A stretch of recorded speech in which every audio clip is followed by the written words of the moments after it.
আজ বানাবো ধনিয়া চিকেন। এখানে 2 কেজি চিকেন নিয়ে নিয়েছি। ধনিয়া চিকেন বানাতে যা যা সামগ্রী লাগবে এখানে দেখিয়ে দিয়েছি, পরে আবারও বলে দেব।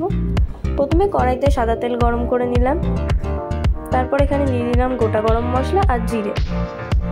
পেঁয়াজ দিয়ে দিলাম, হালকা ভাজা হয়ে গেলে এখানে একে একে দিয়ে দেবো আদা রসুন বাটা, পেঁয়াজ বাটা আর কাঁচা লঙ্কা বাটা।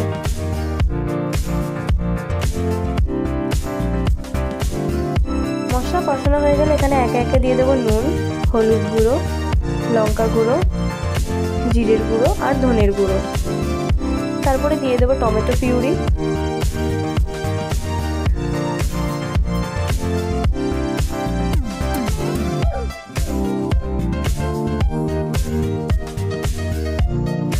তারপরে এখানে দিয়ে দিলাম স্বাদ মতো চিনি।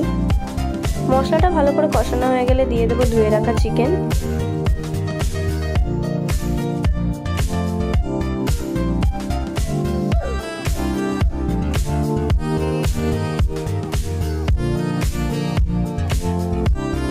বেশ অনেকক্ষণ ভালো করে নাড়াচাড়া করার পরে এখানে দিয়ে দেবো ধনেপাতা বাটা,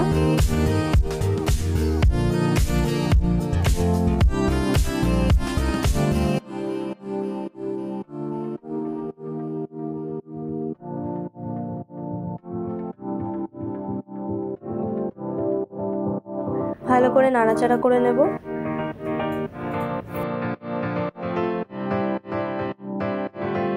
মাংসটা ভালো করে কষিয়ে নেওয়ার পর দিয়ে দেবো পরিমাণ মতো জল।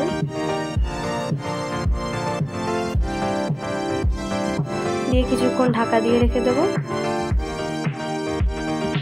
ঢাকা খুলে কিছুক্ষণ নেড়ে দিয়ে দেবো গরম মশলা, কসুরি মেথি। রেডি হয়ে গেছে আমাদের ধনিয়া চিকেন।